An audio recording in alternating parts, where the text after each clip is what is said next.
Hello and welcome back to my channel. My name is Chelsea and this is my Vlogtober 14-day update. Now, this 14-day update is a huge deal for me because, like I said in my 7-day update, I never thought that I would be participating in Vlogtober and doing so successfully. So let me go ahead and hop into my 14-day results. So, highlights for the second week of the Vlogtober challenge. The number one highlight was that I was consistent. I got a video up every day for week 2, which, is kind of the whole point of this, making sure that you're posting every day. Of course, you want the videos to be high quality, you want the videos to be entertaining, but at the very least, get a video up, even if it doesn't quite meet those 2 points. Another highlight was that I really got into the groove of posting videos. I feel like in week 1, I felt like I was kind of a fish out of water a little bit. I had decided to do the challenge, but I wasn't sure that I would be able to be consistent with it or even be successful with it. During week 1, some systems that I set up really kind of carried me over into week 2, and they're still carrying me. Number 1 being ClickUp, and number 2 being Canva. So I set up systems on those 2 platforms to make Vlogtober easier for me, and I continue to use those systems. Another system that I used, but I don't think I really talked in depth about, was using ChatGPT. Now, please spare me your thoughts on AI. I don't care. I'm going to be honest. I don't care about your thoughts about AI. AI is helping me and I'm going to continue to use it. I use ChatGPT to generate my description, my titles, and my tags. And I've been tailoring my ChatGPT. So now I just put in a quick blurb about what my video is about, and it will automatically spit out a description, a title, and tags. In addition to those tags, I've started asking it to produce like 3 to 5 relevant hashtags that I can put in the description of my videos.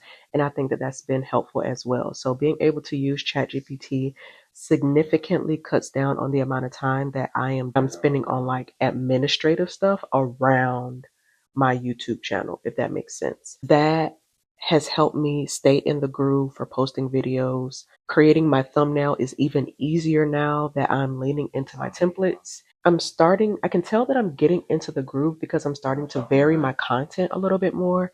I'm still keeping my content buckets that I originally set out, and those have not changed. Usually, if I'm doing something like this, I kind of get bored with the buckets, but I think that my buckets are varied enough and covers enough of my actual real life and experience that I'm not getting bored, and I have plenty of content stored up in each category that, I could pick any video in any category and post it for the day.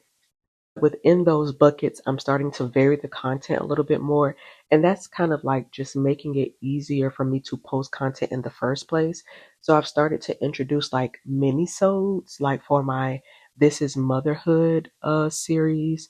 Those series is really about me talking about my motherhood experience. And those should be, longer videos, at least 5 minutes, but ideally like 8 to 15 minutes, 8 to 15 minutes. In week 2, I introduced mini-sodes where I pulled from archives, which just means that I pulled some old content that I, probably published on TikTok or Instagram. And those mini-sodes really could be shorts, but I edited them for long form format specifically so that I could have a video posted every day. I think there's a couple of, benefits to doing that. Number one, the videos are a little bit shorter. The latest one was like 3 minutes long. And I feel like that's a way for me to kind of get my views up on my channel a little bit. The jury is still out on how they perform, but in my mind, I'm like, okay, it's a shorter video. It's kind of entertaining. The thumbnails kind of stand out just a little bit, but they're still in line with the series. They're slightly different from the series thumbnails, but they're still in alignment. So if you saw them all together, you'd be like, oh yeah, that makes sense. So that's kind of like me kind of using this mini-sode format is a sign that I'm really digging my heels into posting content, and trying to find pockets of creativity, and pockets of connection for my audience as well. Couple of the challenges that I experienced in week 2, life really started lifing in week 2. So for at least 3 days in week 2, I did not post my video before midnight, but I was dedicated to getting my video up before I went to bed, and I did just that. So that's going to be a win for me. ClickUp was supposed to help in this arena, but ClickUp is only helpful if you use it. And I was just so overwhelmed by life in general, but also I did feel some overwhelm when it comes to ClickUp itself. If you set a date on a task and you don't complete the task by the due date, then the date is in red. And when I see red, my brain shuts off. Not gonna hold you. My brain shuts off and I don't want to touch it. So what I had done was kind of scheduled out what video I wanted to post each day. And I set a due date for it, and life was lifing, so I did not post those videos on those days. Many days I had to pivot and find a video that was pretty much ready to go, where I didn't have to do heavy edits, maybe light edits like trim the end, trim the beginning, color correct a little bit, change the orientation from portrait to landscape, stuff, light edits like that. I had to find videos that would allow me to stick to my schedule and, hit my goal of posting every day without doing heavy edits. So the content that I had planned to post was not the content that I ended up posting. Well, I did not update ClickUp every day. I did not update ClickUp every time I decided to pivot. Those due dates turned red.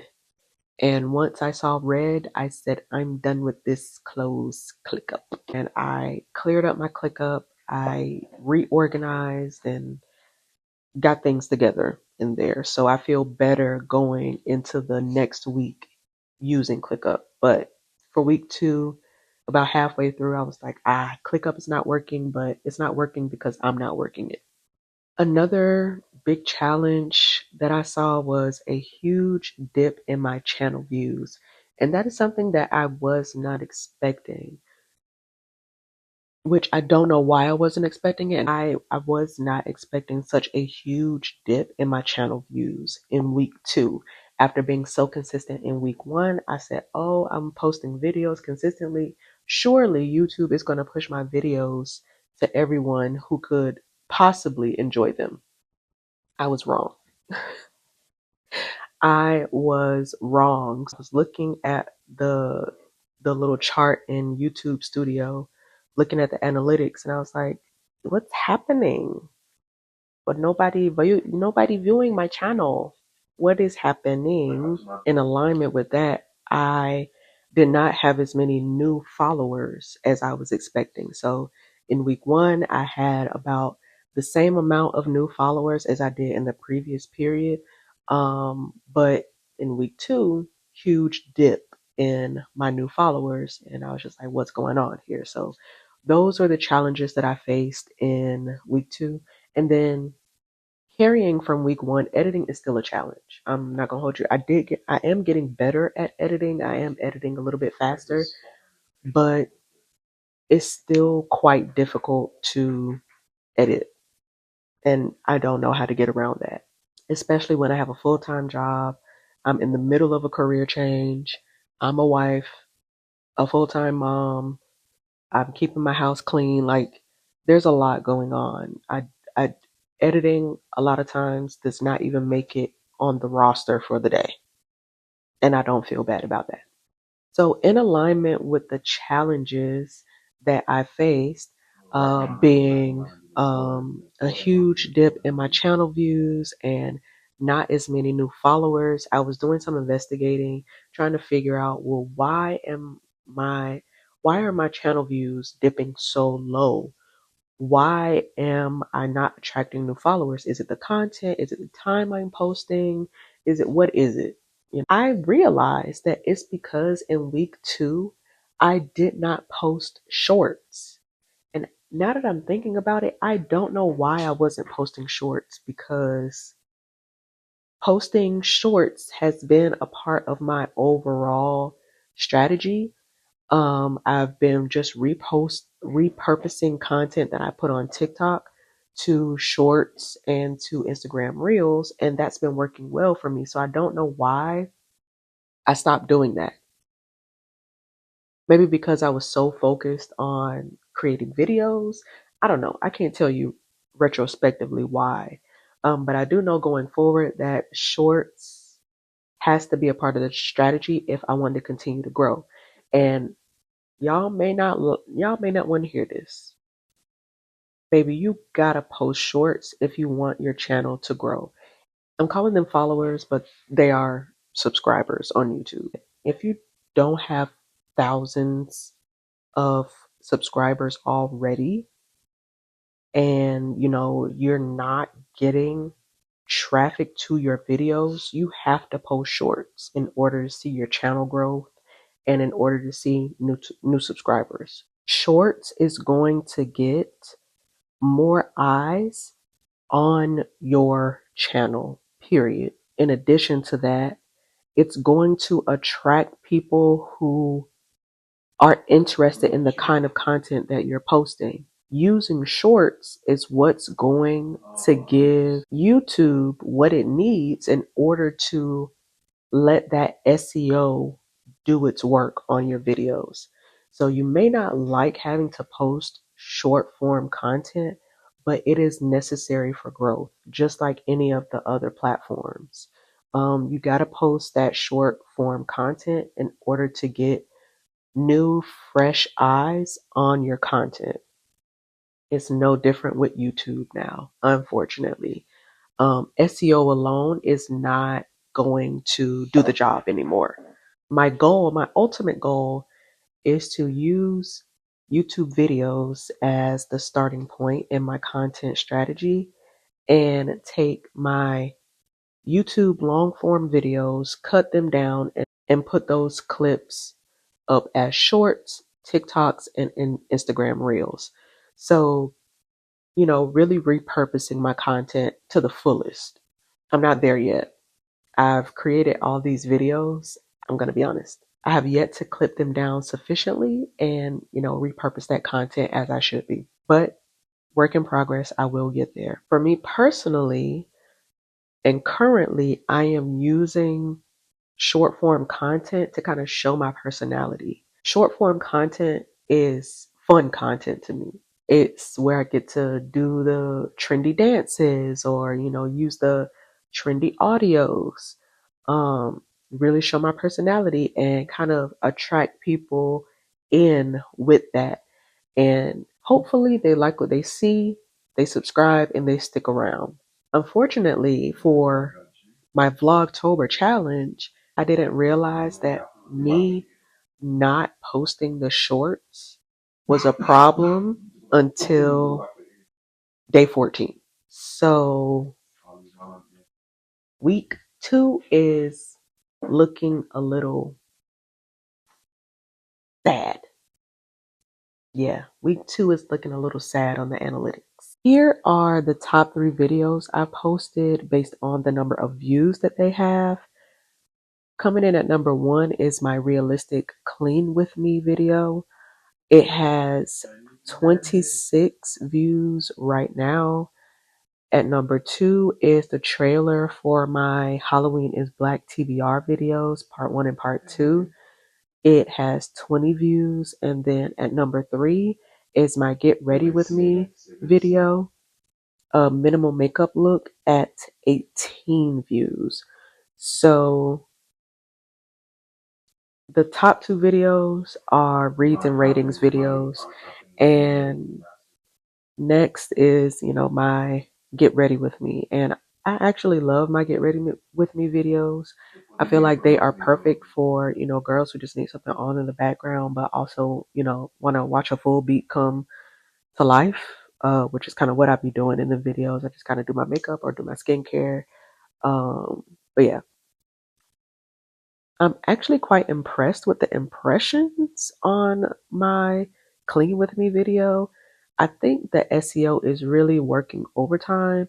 People really like cleaning content, and you rarely gonna get that from me because when I'm cleaning, it's it's probably because I'm trying to clear my mind, uh, or I'm doing it really quickly in between like work and my kid getting home. And I don't have time to set up no camera, but that's neither here nor there. I'll keep that in mind, but it's I'm probably not going to create no more content like that, to be honest. One interesting development, and this comes from looking at my analytics. I said I was going to get into the back end of my analytics, and I did. One thing that I noticed is that my subscribers are on YouTube in like the evening, late night, which is not completely surprising when you think about my demographic. That's when people are getting off work, when after they've put their kids to bed. So it's not completely um surprising, but I am a little bit surprised to see that that's like the bars are like really lit up in like late evening, which makes me feel better because that's probably when the videos are going to get published.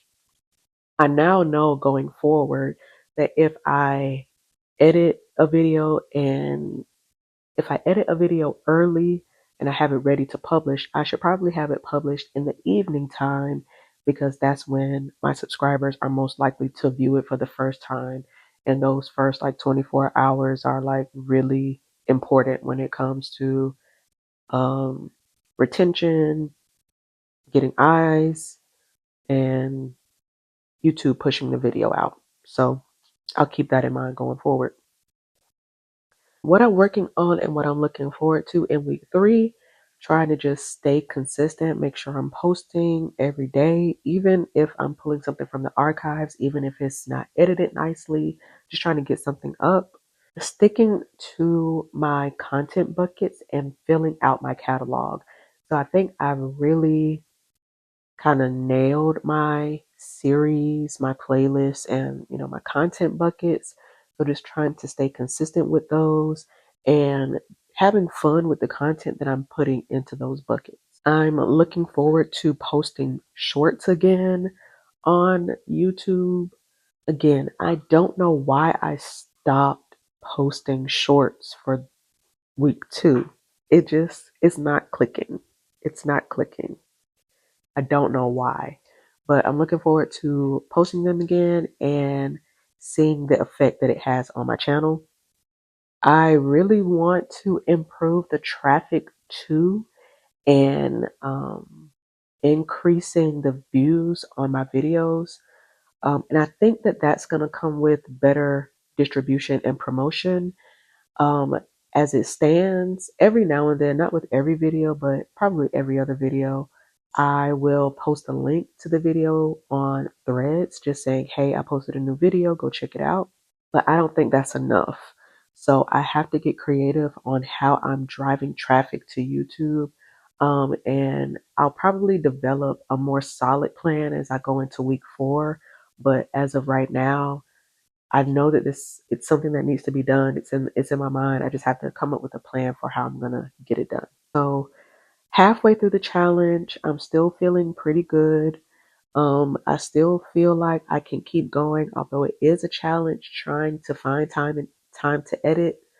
I have taken some of the pressure off of myself when it comes to editing relatively new content and just saying, hey, you got some content that's pretty much ready to go that you posted other places, go ahead and repurpose it.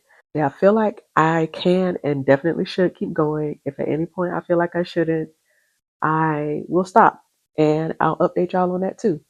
But as of now, we're gonna keep going and hopefully I can get a video up every single day in October. And if not, it'll be more than I did in the last 5 years. which is saying a lot.